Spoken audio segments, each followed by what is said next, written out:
주간 잘 지내셨습니까?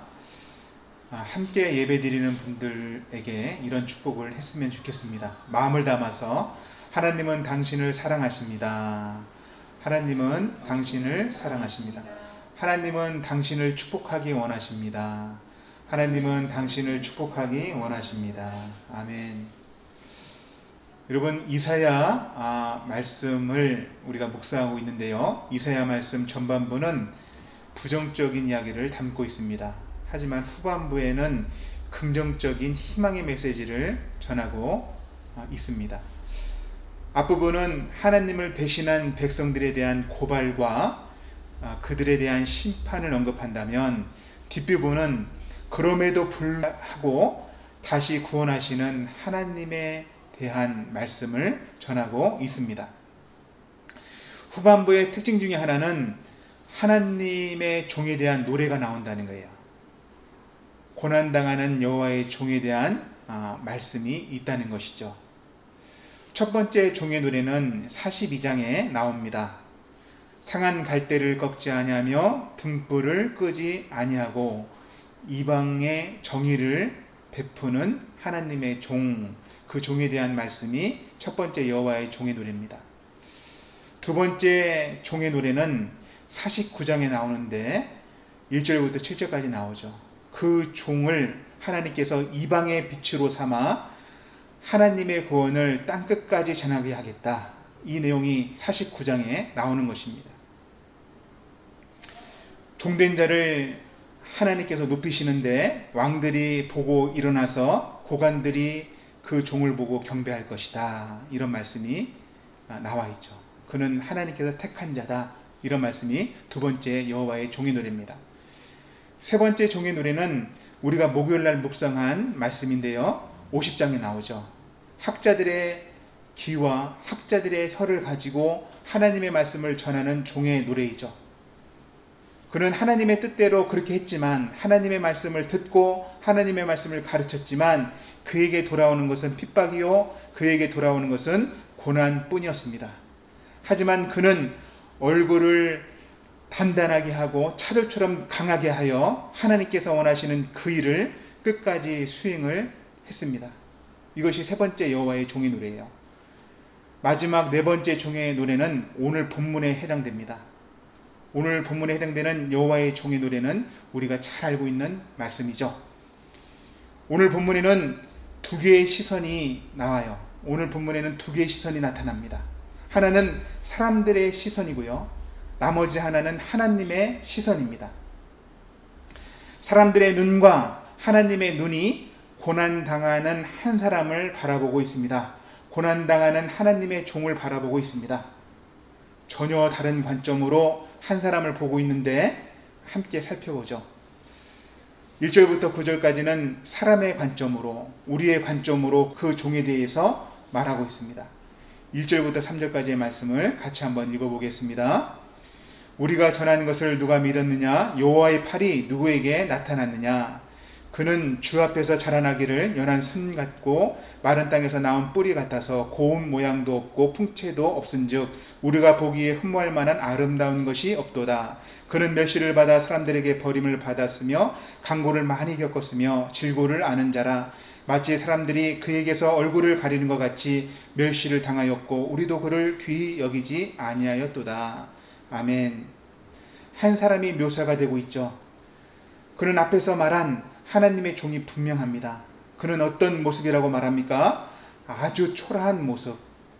그 모양도 풍채도 보통 사람 이하라고 말합니다. 보통 사람 이하예요. 사람들이 보기에 좋은 것이 하나도 없습니다.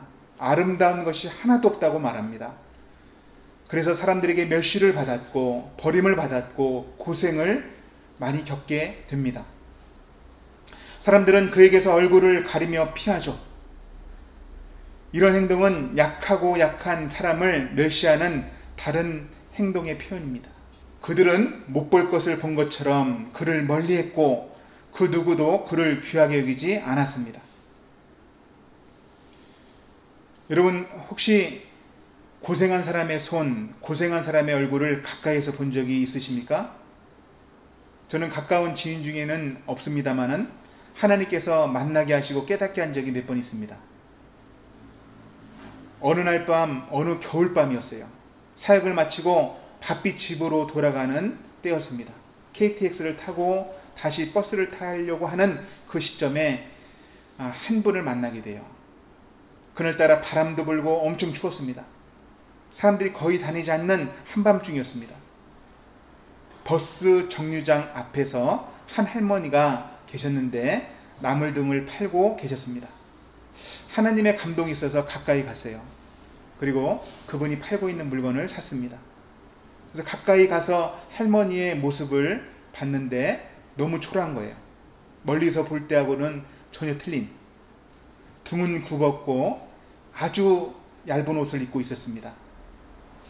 그 할머니 주변에는 사람이 거의 없어요. 왜 그러냐면 부담을 느낄 정도로 초라했기 때문입니다. 그때 주님께서 은혜를 주셨는데 우리 주님의 모습과 그 할머니의 모습이 오버랩이 되는 거예요. 그리고 주님께서 이렇게 말씀하시는 것 같았습니다. 내가 너희를 위해서 저렇게 초라한 모습으로 이 땅에 왔다. 내가 너희를 위해서 고생과 질고를 당했다는 것을 기억해라. 이런 감동을 주셨습니다. 여러분, 마태복음 25장에 보면 예수님께서 마지막 심판에 대해서 이런 얘기를 하세요. 예수님께서 말씀하십니다. 내가 줄일 때에 너희가 먹을 것을 주었고 목마를 때에 마시게 하였고 나그네 되었을 때에 나를 영접했다. 헐벗었을 때에 옷을 폈고 병들었을 때에 돌아보았고 옥에 갇혔을 때에 와서 보았느니라. 예수님께서는 마지막 심판 때의 오른편에 있는 의로운 자들에게 이 말씀을 해주셨어요. 그러자 그들이 말합니다. 주님, 우리가 어느 때에 주님께서 줄이신 것을 보고 음식을 대접했으며 목마르신 것을 보고 마시게 하였습니까? 어느 때에 나그네 되신 것을 보고 영접했습니까? 헐벗으신 것을 보고 입혔습니까? 어느 때 병드신 것이나 옥에 갇힌 것을 보고 가서 배웠습니까? 이렇게 묻습니다. 그러자 주님께서 말씀하십니다. 내가 진실로 너에게 이르노니 너희가 여기 내 형제 중에 지극히 작은 자 하나에게 한 것이 곧 나에게 한 것이니라. 아멘. 여러분, 눈에 보이는 게 전부가 아니에요. 여러분, 우리는 좋은 것만 추구하려는 경향이 있어요. 그래서 이 세상을 살면서 아름다운 것, 화려하고 편리한 것을 추구하고 구하고 그것이 전부인 것처럼 살아갑니다. 그런 사람들을 흠모하고 부러워합니다. 그런 집, 그런 건물, 그런 자동차, 그 모든 것들을 얻을 수 있는 돈, 그리고 그 권력, 그런 것들을 흠모하죠. 얻을 수 없어서 그렇지 바라보는 것은 사실입니다. 하지만 그 좋은 것은 우리 눈에, 사람의 눈에 좋을 뿐이지 진짜 좋은 것이 아닐 수 있다는 것을 알아야 합니다. 우리 눈에, 사람의 눈에 아름다운 것이 진리처럼 보이지만 그것은 허상입니다. 오히려 초라하고 부끄러워 보이는 것이 진리일 수 있다는 것을 깨닫는 저와 여러분이 되기를 축복합니다. 제가 그림 한 장을 준비했는데요. 여러분, 이 그림을 보신 적이 있을 겁니다. 기도하는 손이라는 그림인데 화면에서 한번 보시기 바랍니다. 이 그림은요, 알버트 듀러가 그린 그림입니다. 그는 마틴 루터가 종교개혁을 할 때 독일에서 가장 유명했던 화가였습니다. 그가 이 그림을 그린 이유가 있어요. 그리고 이 그림이 유명해진 이유가 있고 이 그림이 사람들에게 감동을 주는 이유가 있습니다. 알버트 듀러는 어릴 때부터 화가가 되고 싶었습니다. 그의 친구 나인스타인도 함께 그림을 그리고 싶었고 화가가 되고 싶었습니다. 하지만 두 사람은 너무 가난했어요. 그림을 그리기 위해서는 돈을 벌면서 하지 않으면 안 될 정도로 그들은 가난했고, 하지만 그들은 그림을 너무 그리고 싶었습니다. 얼마 지나지 않아서 그들은 깨달은 게 있어요. 그림 공부를 하면서 일하는 것, 일하면서 그림 공부를 하는 것은 불가능하다. 현실적으로 불가능하다는 거예요. 그래서 그들은 이런 얘기를 나눕니다. 한 사람이 먼저 그림 공부를 하자. 그리고 한 사람은 일을 하자. 그리고 한 사람을 위해서 한 사람이 일을 하면서 학비를 다 대주자. 이런 이야기를 나눕니다. 그래서 알버트 듀라가 먼저 그림 공부를 하게 되고 친구인 한 명은 식당에서 일을 하게 됩니다. 돕는 자가 됐던 것이죠. 시간이 흘렀습니다. 공부를 다 마친 듀라가 이제 그 약속을 지키기 위해서 그 친구를 만나러 갑니다. 그 친구가 있는 식당으로 일터로 가는 것이죠. 그 일터에서 자기 친구가 기도하는 모습을 보게 됩니다. 식당의 한쪽 모서리에서 자기를 위해서 무릎을 꿇고 간절히 기도하고 있는 나인스타인을 보게 된 것이죠. 그는 이렇게 기도합니다. 주님, 저의 손은 이미 일하다가 굳어져서 그림을 그리지 못하게 되었습니다. 저는 이 손을 가지고 그림을 그릴 수 없습니다. 내가 할 몫을 듀라가 다 할 수 있도록 도와주십시오.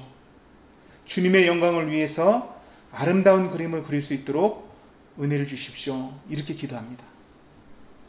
그 손은 마디마디마다 상처투성이었고 거칠고 볼품없는 손이었지만 듀라가 볼 때는 가장 아름다운 손이었습니다.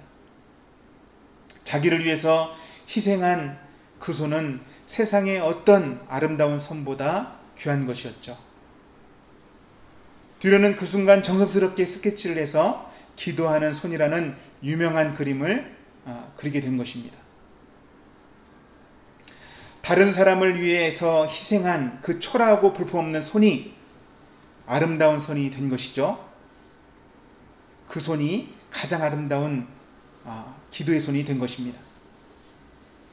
주님의 손을 닮은 기도의 손이죠. 여러분, 초라함이 좋음이 될 수 있다는 것을 기억하시기 바랍니다.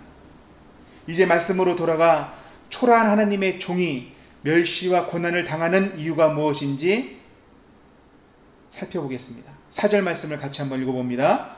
그는 실로 우리의 질고를 지고 우리의 슬픔을 당하였거늘 우리는 생각하기를 그는 징벌을 받아 하나님께 맞으며 고난을 당한다 하였노라. 사람들의 눈에 그가 그렇게 초라하고 못나고 고생하는 이유는 분명했습니다.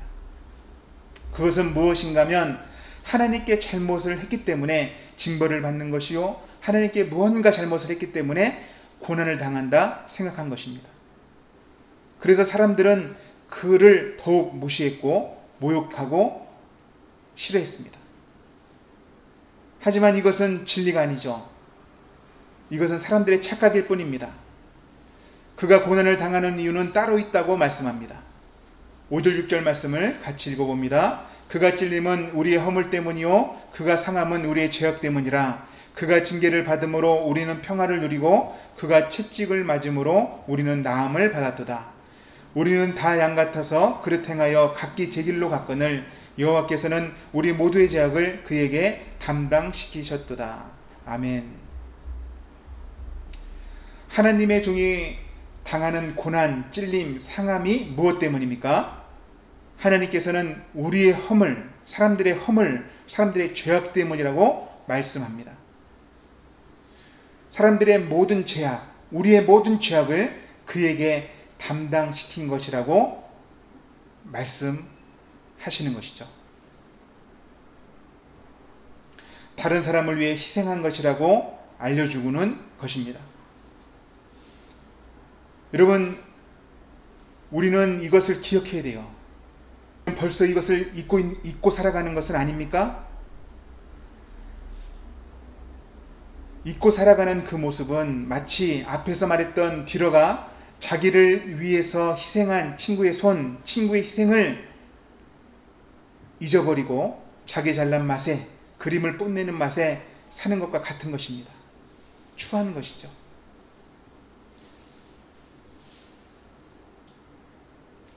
내가 이 믿음의 자리에 있을 수 있는 것은 주님의 희생 때문임을 잊지 않고 기억하는 우리 모두가 되기를 바랍니다. 고난당하는 종의 이상한 태도가 이제 나오는데 7절 8절에 나옵니다. 같이 한번 읽어봅니다. 그가 곤욕을 당하며 괴로울 때에도 그의 입을 열지 아니하였으며 마치 도수장으로 끌려가는 어린 양과 털 깎는 자 앞에서 잠잠한 양같이 그의 입을 열지 아니하였도다. 그는 곤욕과 신문을 당하고 끌려갔으나 그 세대 중에 누가 생각하기를 그가 살아있는 자들의 땅에서 끊어짐은 마땅히 형벌을 받을 내 백성의 허물 때문이라 하였으리요. 그는 강포를 행하지 아니하였고 그의 입에 거짓이 없었으나 그의 무덤이 악인들과 함께 있었으며 그의 죽은 후에 부자와 함께 있었도다. 아멘. 하나님의 종은 하나님의 백성을 위해 초라해졌고 곤욕을 당했는데 이상한 태도는 무엇입니까? 입을 열지 않았다는 거예요. 자기가 당할 고난이 아니었는데 그는 입을 열지 않고 잠잠히 받아들였다는 것입니다. 왜 이런 행동, 이런 태도를 취합니까? 알고 계십니까? 그 이유가 10절, 12절에 나오는데 같이 한번 이 부분도 읽어보겠습니다. 같이 읽겠습니다. 여호와께서 그에게 상함을 받게 하시기를 원하사 질고를 당하게 하셨은즉 그의 영혼을 속건제물로 드리기에 이르면 그가 씨를 보게 되며 그의 날은 길 것이요 또 그의 손으로 여호와께서 기뻐하시는 뜻을 성취하리로다. 그가 자기의 영혼에 수고한 것을 보고 만족하게 여길 것이라. 나의 의로운 종이 자기 지식으로 많은 사람을 의롭게 하며 또 그들의 죄악을 친히 담당하리로다. 그러므로 내가 그에게 존귀한 자와 함께 몫을 받게 하며 강한 자와 함께 탈취한 것을 나누게 하리니 이는 그가 자기 영혼을 버려 사망에 이르게 하며 범죄자 중 하나로 헤아림을 받았음이니라. 그러나 그가 많은 사람의 죄를 담당하며 범죄자를 위하여 기도하였느니라. 아멘. 사람들의 눈에는 이 종은 볼품없는 존재요 흠모할 만한 것이 아무것도 없는 자였습니다. 그리고 자기 때문에 벌을 받는 사람이었죠. 하지만 하나님의 눈에는 많은 사람들의 죄악을 담당한 유일한 속건제물이요 하나님의 기뻐하시는 뜻을 성취하는 유일한 의로운 종이라고 말씀하십니다. 그분을 통해 많은 사람이 의롭다함을 받게 된다고 말씀하고 있죠. 여러분, 이 고난받는 종은 누굽니까? 유일한 속건제물은 누굽니까?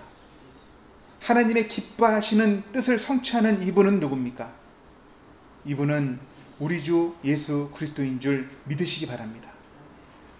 그분은 자기를 위해서 고난받는 게 아니에요. 고난받을 만한 이유가 하나도 없는 분이 우리를 위해서 고난을 받습니다. 우리를 의롭게 하기 위해서 고난을 받는다고 말씀하는 것입니다. 예수님께서는 우리를 대신해 범죄자처럼 형벌을 받으시고 땅에서 끊어지는 참혹한 죽음을 당하셨습니다. 억지가 아니라 할 수 없어서가 아니라 기꺼이 희생한 것입니다. 이렇게 하시는 이유는 하나님을 사랑해서 그분의 뜻에 기꺼이 순종하는 모습이요 우리를 사랑하기 때문에 기꺼이 하시는 것입니다. 주님의 초라함, 주님의 약하심, 주님의 고난당하심과 죽으심이 우리를 구원하시고 우리에게 가장 아름다운 은혜가 되었다는 것을 꼭 기억하시기 바랍니다. 이것을 잊어버리지 마시기 바랍니다. 세상의 유혹에 넘어가지 마시기 바랍니다. 하나님께서는 오늘 저와 여러분에게 이 하나 기억해라. 내가 너를 사랑하기에 낮아졌다. 이것을 꼭 기억하라. 이 말씀을 주셨습니다. 이 말씀을 믿음으로 받으십시오. 오늘 이 시간 보혈을 지나 찬송하면서 기도하는 시간 갖겠습니다.